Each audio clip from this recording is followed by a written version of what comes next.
Hello mga ka-Earthlings, mga ka-OFW, mga ka-Offloader. So, review tayo ng Philippine Stock Market Top Gainers. So, top gainers nga, kaso down pa rin yung Pilipinas. So, 5.8, 57.75 naman down.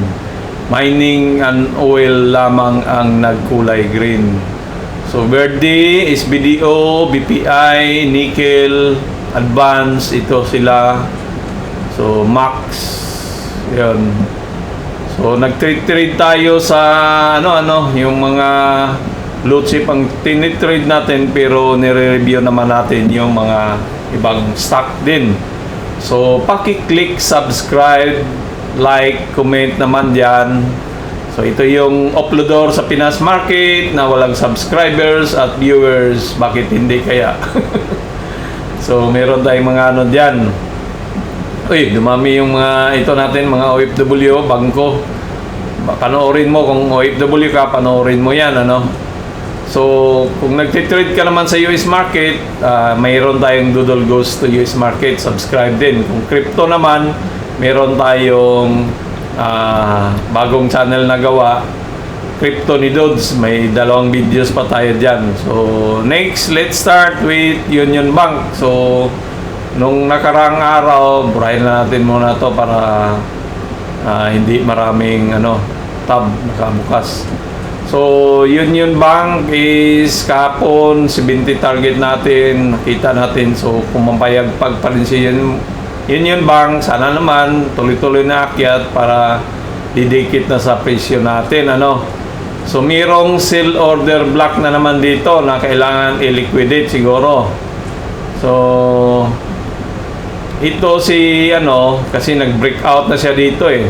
So, parang hindi naman to pulse breakout na kasi tumuloy na siya eh. So, mayroon lang talagang nagbinta dito dahil nga gawa nitong sell order block. May mga stop loss diyan na na-trigger na kaya nagbintahan. So, may nag-take profit na. So, maraming nakabang dito na mga stop loss. So, kailangan talaga ni Union Bank na ma-break to niya, Tapos ito. So, kailangan niya ma-break yan. Tapos, pag dumiretso doon sa taas, pwede din. Pero, meron tayong mga resistant pa rin dyan, banda. So, daily time frame lang tayo. Bawat kandila, isang araw lang yan. Kasi, mabagal naman dito sa Pilipinas eh. So, hindi na kailangan na magpunta pa tayo sa mga small time frame, So, dito lang tayo. So, nag-resist yan. So, baka maganon pa yan. Maganon yung presyo natin pag tuloy-tuloy yung akyat niya, So, long term lang naman talaga dito sa Philippine stock market.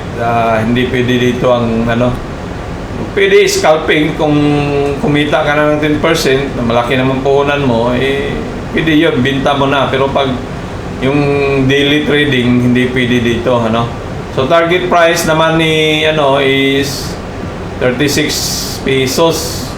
So, malapit na, 10 pesos na lang ang target price ni coal. Si TradingView naman, hindi na nakuha kay, video, saka 31. So, malapit na siya. So,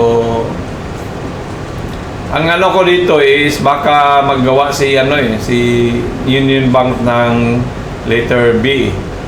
Yan, kaya si Nicole nag-36 siya dito. Dito maraming mga yan eh. Pero yun yung ko eh. Long term na mag-V si So, matagal na natin hawak to si Union Bank dito. Hindi naman tayo nagbibinta kasi long term ang ginagawa natin. Basta ang maganda dito, kung pira mo is yung hindi mo kagad ginagamit. So, meron tayong 1,000 share diyan. So, ginagawa ko dito kay Metro Bank, Union Bank, kada sahod, nag-cost averaging ako, So, para didikit tayo. Nung una, 70, bago lang, nakabili tayo ulit, naging 62. So, bibili ulit tayo para magsalubong. Ang nakaganda naman dito, habang naghihintay ka, natataas ang presyo, may mga dividends. So, ganito ang na lang talaga. Para kikita yung pira mo sa bangko, yung mga bangko na nagdividendo. Kaya panoorin mo tong mga video na yan kung OFW ka, no? O na may puhunan. So, may puhunan. Sa ano ba yan? Ano ba yung TBC sa GME? So, next is nickel. Si nickel up siya ng 4.42. So, malapit na tayong dinikitan. So, si nickel, meron tayo dito hawak dito na kay BDO, may 17,000 share tayo. Meron din tayong doon kay Metro, may share tayong 5,000. So, nag-cost averaging ako dito kasi 7 to dati. So, sinasalubong ko siya kada sahod. So, yan, malapit na akong kaming magkadikitan ulit, magkabalikan. So, ang pananaw ko dito kay nickel talaga, gumawa siya ng cap. Yan, cap. So, hindi ko siya bininta din kasi namimigay naman ng dividends, So, 4 na beses siya namimigay. So, yun ang nakaganda na pag ang stock binili mo na nasa mid-size cap o blue chip, namimigay ng tawag nito, dividends, ay buhay na buhay yung mo, kumikita ka pa rin. So, ang target price ko talaga nito ni nickel is ito. Yan. Yan, hindi yan, pero ito yung reference na target price ko. Dalhin ko diyan sa taas. So, yan ang target price natin kay nickel, So, pag nakumpleto niya yung cap dito, ganyan, ay maggagawa ng handle yan, tapos bago angat. So, 13 pa rin tayo sa natin, 7.6 mga broker, which is malapit ng mahit, So, kung titingnan mo dito sa malapitan si nickel, ay na-break niya tong sinabi nating guhit na kulay blue, yung 5.15. So, kailangan bukas ay para magtuloy-tuloy, wag mo nang mag-take profit para magtuloy-tuloy ang natin, presyo na aakyat ngayong linggo na to. So, bullish na bullish. So, nandito yata ang 6.5 54 million ang volume. So, nandito yata mga mga buyers na foreigner nag-invest, Kasi dito nga minings ang tumas saka oil. So, yun. Kaya kung dito ka nakabili kay sa baba ka nakabili, yan ang nagaganda down ang market, pero meron na bang maangat. So, hindi ibig sabihin na dahil down ang Philippine stock market, PSEI, wala nang stock na umangat. Yan, 150 ang kikitain mo kung dito ka sa baba. Meron namang mga individual na stock na kumikita. So, huwag magpapaniwala sa mga sinasabi daw naman yung Philippine stock market. Kasi itong PSEI, binubuo ng blue chip. Yan ang mga 30s na companies, yan sila, yan sila mga kilalang. Kaya nag-down yan kasi puro pula di ba?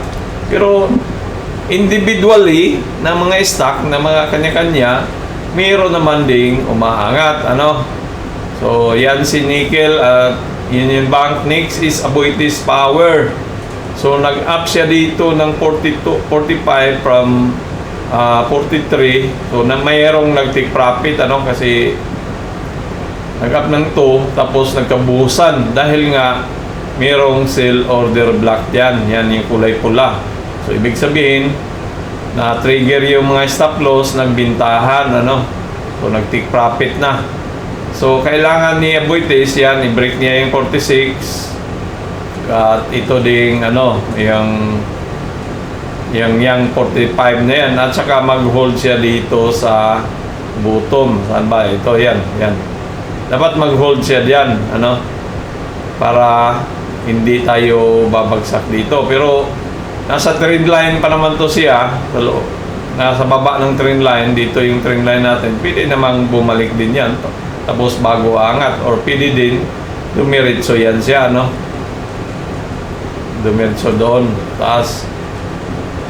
So, ang nakaganda lang nitong Aboitiz Power is akyat baba siya, pero sa kabuuan ay upward trend siya, So, ito yung nakaganda lang. So, target price is 54, 51. So, na-pictures naman natin to dito si Aboitiz yan, 54 target 3 days ago ang ano natin. So target price niya, so maintain pa rin tayo, malapit na yan, no? Ibig sabihin talagang babalik yan sa uptrend niya na ano, no? So malapit na yan. Kung nakahawak ka nito, meron kang kikitain na 20%. Tapos namibigay din to ng dividends, isang bisis lang, tapos na pala yung dividends, so kaya wala na. So next is Bank of Commerce. So Bank of Commerce kahapon mamayagpag din. Ang target price natin is 20. So yan, bangko din to. So Bank of Commerce is San Miguel yata. So up lang siya ng kunti, ano, kahapon. Talagang maraming selling pressure dito eh. Merong nagbintahan, ano. So, bakit kamo? Ay, nasaan na yung indicators natin? Bakit wala tayong nakitang order block? Wala bang order block? Walang sell order block. Yan. So, walang sell dito. So, dahil nga siguro nitong meron dito yung IPO niya eh. So maraming nag-ano diyan na parang siguro nagsawa dahil bumagsak nga, nagbintahan dito ano kasi nag-take profit na o ano na. Pero sa kabuuan to si ano, Bank of Commerce, ganun pa rin yung pattern natin na gumagawa siya ng cap. Tapos baka mag-handle bago siya lilipad angat ano. Wala tayong nakuhang target price pero ang sa atin is 20 ano. Kasi galing din yan dito sa sa baba na yan. Yung lalim niya ng cap na pinoform ay diyan natin kinukuha yung presyo niya, no? So, yan si Bank of Commerce. Next is Swiss. Swiss naman, kahapon na mayagpag ding ang bangkong Swiss. So, saan ka pa, ano? Na habang binibili mo, bangko lang din. Yung pera mo na inipon diyan sa, ano, inipon mo diyan sa bangko, bakit hindi mo dalhin ng kalahati dito sa stock nila na nagbibigay ng mga dividends? So, sino bang ano diyan na kikita yung pera mo, ano? Tapos kung doon ka lang sa savings, natutulog lang yun. Walang kumitang pera eh. Samantalang bibilhin mo, ay kumikita ka naman, ano? So, meron tayong tatlong hawak na bangko talaga eh. Hindi naman kailangan lahatin mo yung bangko, pero at least dalawang bangko, medyo okay na yun. Sa akin, hawak ko is BDO, Metrobank at saka BPI yung hawak ko. Ano. So, nandito siya sa trend line natin. So, baka mag-break out din to si, ano, nasa IPO na ba si Swiss? Wala pa. Mayroon pa tayong all-time high dito na 24. So, yun yung ginagamit nating target price, ang 24, ano. So, baka mag-break out na to kasi matagal na siya sa channel na yan. So, baka magbuo ng panibagong ano. Kasi, tingnan mo yan, no? Namimigay siyang ng 0.82. So, 7 of May ang last na pagbili mo at mabigyan ka ng 29 May 2026. 0.82, ibig sabihin kung may 10,000 ka, meron kang matanggap na 800. I mean, kung meron kang 10,000 share, meron kang 1,000 share, meron kang matanggap na 800. So kung may 10,000 share ka, may 8,000 ka na matanggap. Tama ba? Point dito eh. So times muna hina na yung ano natin, utak ka. Kasi kung 1 piso 10,000 din, di ba? So, pointed dito, yan. Yun yung ano dyan. So, para malinaw, 10,000 na share, meron kang 10,000 share na worth it na 14 pesos ang bili mo. So, 40,000 kapital mo, meron ka dyan. So, kung may 10,000 ka, ano, kikita ka ng 8,000 talaga. Yan, times 0.82 equals 8,000 kikitain mo sa 140,000 mo, ano? So, saan ka pa? OFW ka, withdraw na sa savings mo. Bilhin muna si Swiss.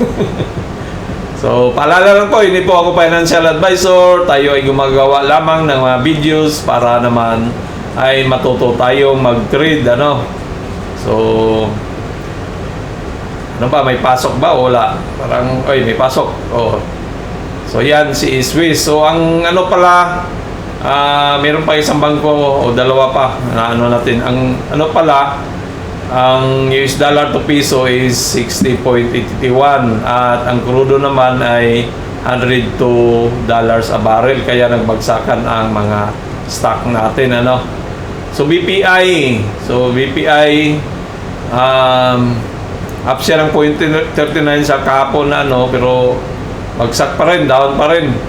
So may hawak tayong BPI, ang hawak natin ay meron tayong mga almost 3,000 na share, ano, na hawak. So nakatanggap na rin tayo ng mga dividends nito. So dito talaga si BPI, ano pa rin, down pa rin siya, ano.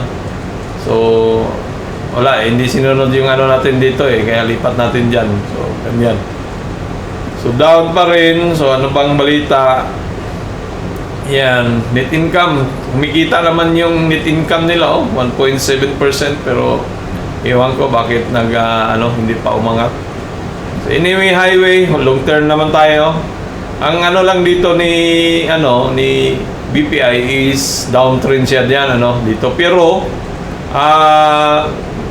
bumubuo siya ng bullish flag, yan, ganyan. Ganyan. So kung bullish flag, ang target price niya diyan, dalhin mo tong poste na to, ano. Irami natin yung poste na yan. So doon yung target price 200. Which is sa mga ano natin is 155. So diyan lang muna tayo na target price 155, ano, kay BPI. 143, 148, 147 diyan lang. So pag umangat na yan dito 36, 50% ang kikitain mo kung dito ka nakabili, ano. Yan, 63%. Long term lang tayo, mga ka-OFW, mga ka-Earthlings. So GFC, si Jollibee, iwan ko, may balita na may chismis na baka matanggal sa MACI Philippines. So parang ino-overweight, ano ba yan?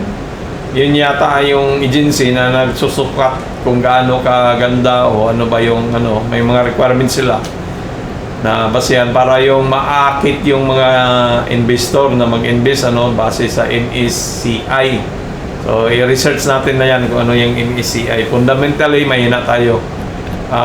Technical lang tayo, price action. So, anyway, si GFC, hawak natin. Meron tayong 211 dyan na hawak. Dito tayo sa 211. Hindi ko na ano yung share ko pero mga 100,000 yata punan ko dito. So si GFC diyan, may matanggap naman tayong dividends 1.33 ngayong May 21. So dapat May of 3 bibili ka na dito para makatanggap ka ng 1.33. So kung meron ka namang 1,000 share, meron kang 1,000 pesos na patanggap, ano. Saan ka pa niyan? So baka diyan magsiangatan na to si.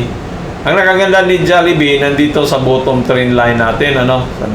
So baka dahil nasa diyan na siya, pwede na siyang umangat kay si nasa bottom, lalo na namimigay siya ng dividend. So asahan natin ngayong linggo na to, maraming bibili kay Jollibee dahil sa dividends na yan. So yan lang po ang ating stock review ngayon. Maraming salamat at sana naman magtuloy-tuloy kayong manood at dadami pa ang ating subscriber, ano. Adios mi amigos, mi amigos, mi amigas, kasi papasok pa at kakain pa tayo. Babus!